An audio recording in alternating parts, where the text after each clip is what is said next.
नमस्कार, हम इस समय मौजूद हैं नेपाल में।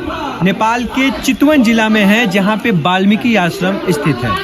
वाल्मीकि आश्रम को लेके हम अगर थोड़े से आपको जानकारी दे दें तो ये आश्रम जो है ये वही आश्रम है जहां महर्षि वाल्मीकि को ज्ञान की प्राप्ति हुई थी। लेकिन सबसे बड़ी बात है कि जब अयोध्या से माता जानकी को जब निकासी हुआ था, उसके बाद उनको इसी स्थान पे शरण मिला था। महर्षि वाल्मीकि ने अपने आश्रम में स्थान दिया था। तो लौह कुश का ये जन्म स्थलीय भी है।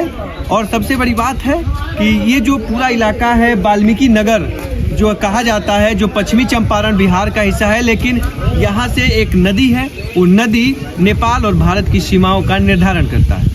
और इस क्षेत्र में जब आएंगे तो ये नेपाल पड़ता है। अब नदी के उस पार जाइएगा तो भारत में आपका प्रवेश होगा, यानी कि पश्चिमी चंपारण में। तो हमारे साथ यहाँ के जो है पुजारी, मुख्य पुजारी कह सकते हैं। और यहाँ से आप मंदिर के अंदर तो तस्वीरें लेना मना ही किया गया है, तो हम मंदिर के दरवाजे पे ही, और कहा जाता है कि जो मनोकामना हो वो यहीं से मांग लीजिए, दरवाजे से ही पूरा होता है। सर, कि आप अपना परिचय हमें बताइए। और जय श्री राम। मेरा नाम राम शरण गिरी है जी। इसी गिरी बाबा भी कहते हैं हमको। ऐसे मेरा परिचय आवाज थोड़ा। तो गुरुजी, इसके जगह का थोड़ा सा महत्व हमें बताइए। क्या महत्व है, क्या कुछ चीजें हैं? इस जगह का महत्व ये है कि इस वाल्मीकि आश्रम में वाल्मीकि जी यहीं पर आए, यहीं तपस्या किए, उनको ब्रह्म ज्ञान यहीं प्राप्त हुआ। और उन्होंने यहीं पर जो रामायण का रचना की, और यहाँ पर सीता माता आई दूसरी बार जो उनका वनवास हुआ था, तो यहीं पर लौह कुश का जन्म हुआ। और बहुत 88,000 ऋषियों इस आश्रम में रहते थे। तो मान लीजिए लगभग 1 लाख जनसंख्या इस आश्रम का था।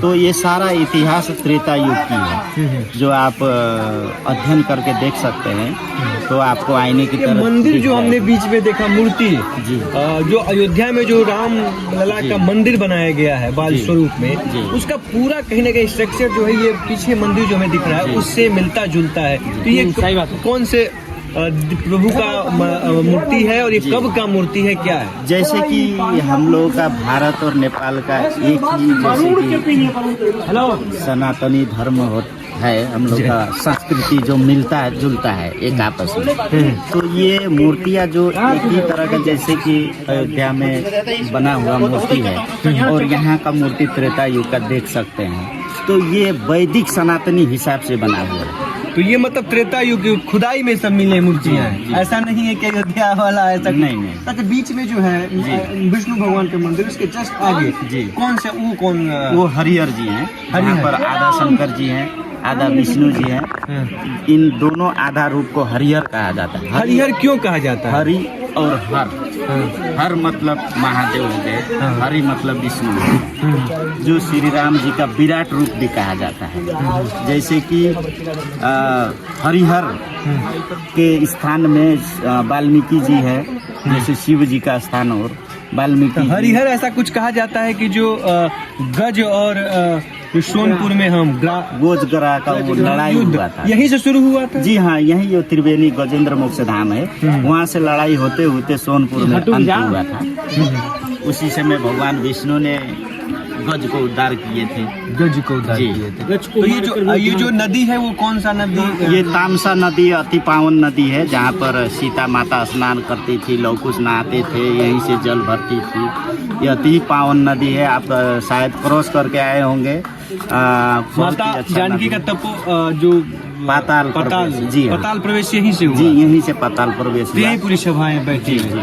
तो ये मंदिर है, लेकिन मंदिर के अलावा यहाँ के स्थानीय जो नेपाल के लोग हैं, आप लोग के जीविकोपार्जन का क्या माध्यम है? क्या भारत पे निर्भरता है, कैसे है? जैसे कि हम लोग का मार्केट तो भारत ही है। जैसे मार्केट करने तो वहीं जाते हैं, जो भी हो, जो भौतिक सामान है, दाल, तेल, चावल, ये सब सब्जी वब्जी, यही खेती होती इधर कुछ होती है यहाँ क्या? पर। ये जैसे कि नेशनल पार्क है, तो यहाँ पर खेती अलाउ नहीं है। आपके अलावा मतलब आज के पास नहीं, इसके बाहर जो है, तो क्या स्थिति है खेती और क्या टेम्परेचर? जैसे कि यहाँ का जो स्थानीय लोग है, वो लोग बाहर कमाने के लिए चले जाते हैं, मजदूरी करते हैं। और यहाँ पर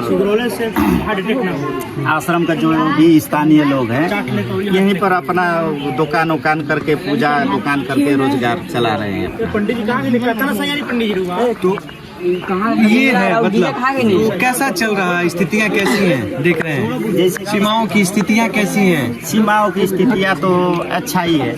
हम लोग तो मान लीजिए लगभग हमारे पूर्वज 50-60 साल हो गए यहाँ पर रहते हैं। अच्छा, तो ऐसे ही नॉर्मली चली आ रही है। यहाँ पर कोई ऐसा नुकसानी, कोई ऐसा प्रकार का कोई भी घटना नहीं हुआ इस आश्रम में। इस आश्रम में नहीं हुआ, तो ऐसे ही चल रहा है जिंदगी। गाड़ी तो ये था महर्षि वाल्मीकि आश्रम, जिसको लेके हम आते हैं। हमारे साथ गाय माता काफी घूम रही हैं और ये है महर्षि वाल्मीकि आश्रम। और सबसे बड़ी बात यही है कि इसका किसान तक जो टीम हम पहुंचे हैं यहाँ पे, इसका दिखाने का मकसद था कि कैसे तमसा नदी जो है ये सीमाओं का निर्धारण करता है, लेकिन ये हमारे द्वारा दो देशों की सीमाओं का निर्धारण है। लेकिन पहले जब त्रेता युग में ये जब चीजें थी तो ये शायद नहीं था, ये आर्यवर्त था, भारतवर्ष था और उस समय ये पूरा एक अलग साम्राज्य था। और कहीं ना कहीं ये महर्षि वाल्मीकि का रामायण जो सबसे बड़ा महाग्रंथ हम कह सकते हैं, जो एक आदर्श देता है, जानकारी देता है। और कहा यहाँ तक जाता है कि महर्षि वाल्मीकि ने घटना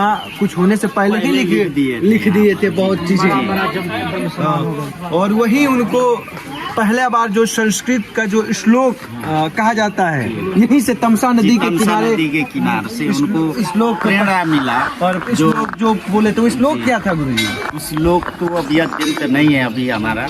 हम अभी जो श्लोक जो एक दो पंछियों को व्याधा ने मार दिए थे, तो वो पीड़ा देखकर वीरेंद्र भाई आप थोड़ा सा आ जाइए, वो श्लोक पे थोड़ा सा आप जरूर जिक्र करिए, क्या था वो और कब वो चीजें हुई। हमारे साथ यहाँ के स्थानीय हमारे साथी भी हैं और पत्रकार भी अब तो क्या था वो थोड़ा सा हमें बताइए।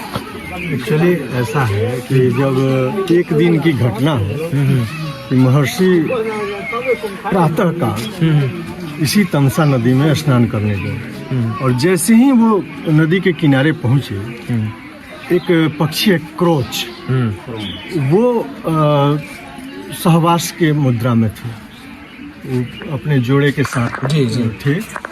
उसी समय किसी व्याधा ने तीर मार दिया और उसका जो मेल पुरुष पक्षी था क्रोच, वो घायल हो गया और महर्षि के ठीक सामने गिर गया। और उसकी जो मादा थी क्रोच की, वो लगी विलाप करने, वो अपने शब्दों में अपने हिसाब से। तो उसको महर्षि क्रोच को उठाए और सहलाए और उसी दरमियान उस पीड़ा से स्वतः स्फुर्त हुआ जो श्लोक, उसी श्लोक वो पहला श्लोक माना जाता है इस पृथ्वी पर जो किसी व्यक्ति के द्वारा कोई रचना किया गया। ये दैवीय प्रेरणा थी महर्षि वाल्मीकि। तो स्वयं तपस्या के बाद एक ब्रह्म रूप हो गए और पहला श्लोक उसको माना जाता है।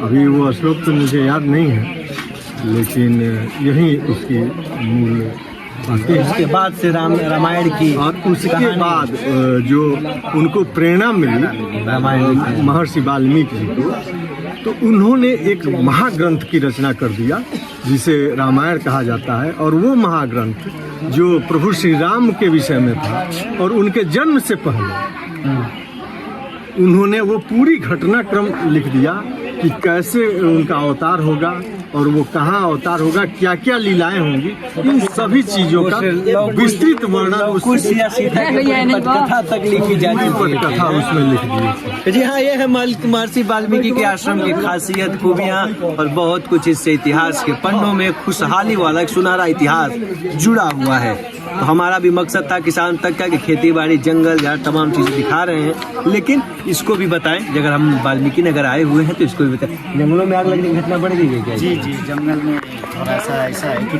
बहुत किस्म से आग लगती है। जैसे प्रकृति रूप इस बार ज्यादा लगा है, इस बार ज्यादा लगा हुआ है। जैसे कि प्रकृति रूप से भी लगता है और मानवीय रूप से भी लगता है, जैसे कि पेड़ और पेड़ की घर्षण से भी लगता है आग। तो इस बार ज्यादा लगा है, ज्यादा लगा है इस बार, ज्यादा आग लगने की घटना इस बार बढ़ी है बहुत ज्यादा। जी, जैसे कि गर्मी ज्यादा है इस बार, गर्मी ज्यादा पड़ी है। जी, तापमान ज्यादा है, उसके चलते आग लगेगा। तो आग लगने की घटनाएं भी बड़ी हैं, केवल गेहूं के खेतों में ही नहीं है, कहानी थी जंगलों में भी लगा है। और ऐसा जो हमारे गिरी जी हैं वो बता रहे हैं कि इस बार तापमान काफी अधिक रहा है, जिसके चलते ये घटनाएं, आग की घटनाएं बढ़ी हैं। और बीच में आप कुछ तस्वीरें देख भी रहे होंगे कि कैसे जंगलों में आग लगने के बाद जो अवशेष बचे उसकी स्थिति। तो किसान तक की टीम कहें अंतर्राष्ट्रीय प्रवेश कर चुका है दूसरे देश में, नेपाल में हम प्रवेश करके आपको खबर दिखा रहे हैं। और इसी सोच के साथ कि आने वाले दिनों में ये वाल्मीकि आश्रम या तमाम चीज़ें जो हमारे पर्यटन या टूरिज्म आएंगे यहाँ पे भी आके जानकारियाँ और अपने अध्यात्म और अपनी संस्कृति से जुड़ी तमाम जानकारियाँ हासिल करें। अगर ये वीडियो आपको पसंद आया है तो इसे लाइक ज़रूर करें। अगर चैनल अभी तक सब्सक्राइब नहीं किया है तो कर लें और नोटिफिकेशन पाने के लिए बेल आइकन भी दबा दें।